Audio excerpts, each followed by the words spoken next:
Hello everyone, welcome on the online platform of civil पांडा।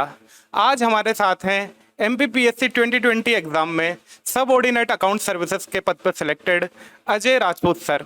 आइए sir से करते हैं कुछ बातें और जानते हैं उनकी इस जर्नी के बारे में। आइए सर। सबसे पहले तो सर आपको बहुत बहुत शुभकामनाएं और बेस्ट विशेस आपके आने वाले करियर के लिए टीम सिविल पांडा की तरफ से। Thank you so much sir. Sir मेरा नाम अजय राजपूत है और मैंने एमपीपीएससी 2020 में अधीनस्थ लेखा सेवा का पद प्राप्त किया है और यह मेरा सर तीसरा प्रयास था। और 2019 में मैंने 18 में सर मैंने प्रीलिम्स भी क्वालिफाई नहीं किया था।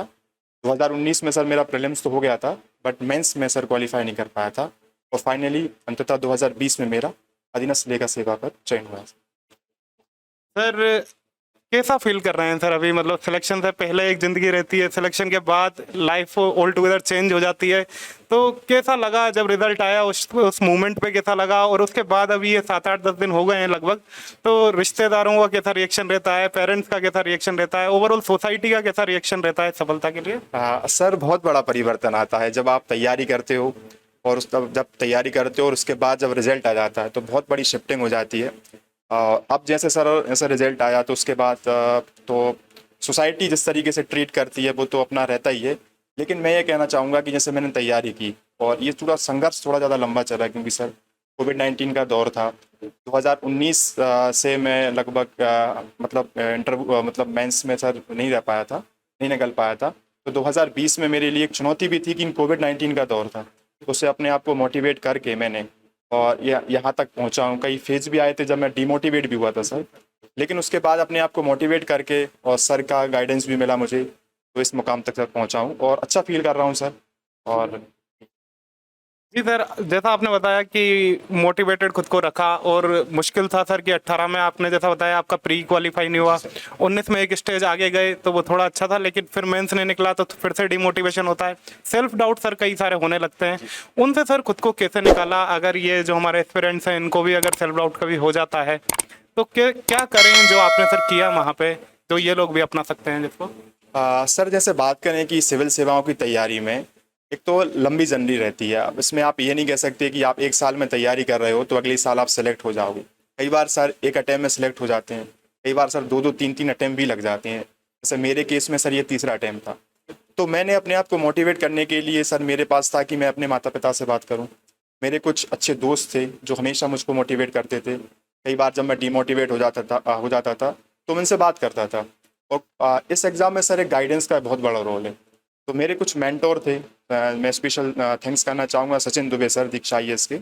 उन्होंने सर मुझे गाइड किया कि एक फ़ेज़ है, इसमें चुनौतियाँ आएंगी, उसमें आपको डिमोटिवेट भी होगे, लेकिन ये मेरे साथ ही नहीं हो रहा सर, ये सबके साथ है।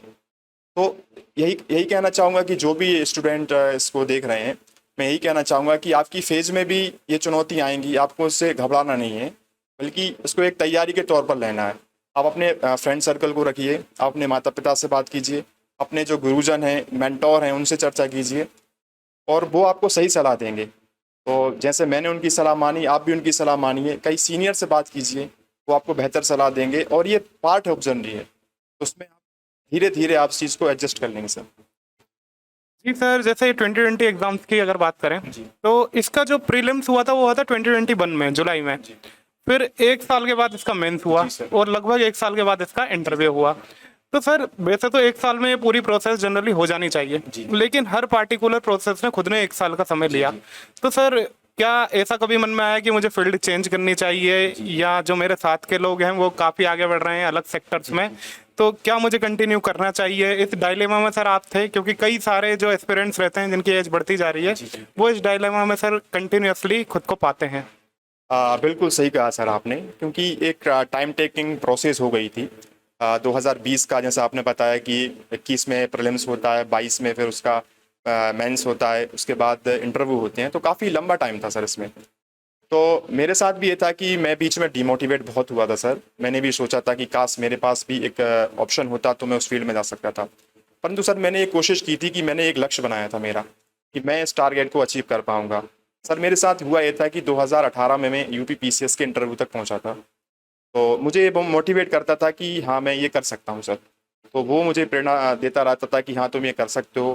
और जैसे मैं मेंटोर से बात करता था, सर से बात करता था, उन्होंने हमेशा कहा है कि देखो रिजल्ट आने वाले हैं, रिजल्ट एक ना एक दिन आएंगे, आप अपनी तैयारी को बेहतर रखिए सर, क्योंकि रिजल्ट चूँकि कुछ इशू थे मध्य प्रदेश में, उसके चक्कर में रिजल्ट नहीं आ पा रहे थे। और सर ने भी हमको ये कहा था कि जैसे ही रिजल्ट आएंगे अपनी तैयारी फुल रखिए, ये कोई आप बहाने नहीं बनाइए कि आपने जो तैयारी, जैसे टाइम निकल गया, कई लोग क्या करते हैं सर, टाइम निकल जाता है, उसमें टाइम पास बहुत हो जाता है।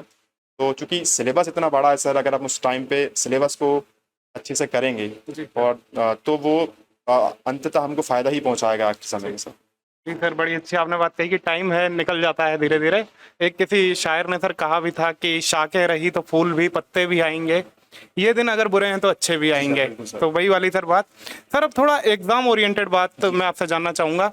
तो सर 3 फेज होते हैं, प्रीलिम्स, मेंस और इंटरव्यू। क्या रणनीति सर आपकी इंडिविजुअली प्रीलिम्स के लिए, क्या आपने चीज़ें अपनाई, और मेंस के लिए सर, या फिर ऐसा कह सकते हैं सर कि जैसा आपने बताया कि 18 में आपका प्री नहीं निकला, 19 में फिर आपका मेंस नहीं निकला, तो क्या चेंजेस सर आपने अपनी रणनीति में इस दौरान किए, और क्या एक जनरल जो अभ्यर्थी है उसको करने चाहिए प्रीलिम्स, मेंस और इंटरव्यू के लिए, जिससे काफ़ी हद तक ये समझा जा सके कि उसके ये दोनों फेज तो नहीं रुकेंगे, इंटरव्यू तक वो पहुंच ही जाएगा। जी सर। सर जैसे मैं 2018 की बात करूं, तो उस टाइम पे मेरा क्या था कि मैंने एक तो अपना सिलेबस जो रहता है कि बेसिक जो अपन को पढ़ना होता है वो नहीं पढ़ा था।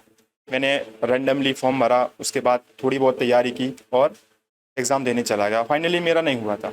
उसमें मैंने क्या सर, बाद में जैसे 19 में मेरा प्रीलिम्स हुआ, तो मैंने क्या किया, तो पहले तो मेरे जो सिलेबस के की पॉइंट थे, सिलेबस के की पॉइंट्स को मैंने पढ़ा अच्छे से। उसके बाद सर प्रीवियस ईयर के क्वेश्चन पेपर देखे मैंने। 2005 से लेके मैंने लगभग जितने भी एग्जाम हुए थे एमपीपीएससी के, लगभग सबके क्वेश्चन पेपर देखे, उसका ट्रेंड एनालिसिस किया।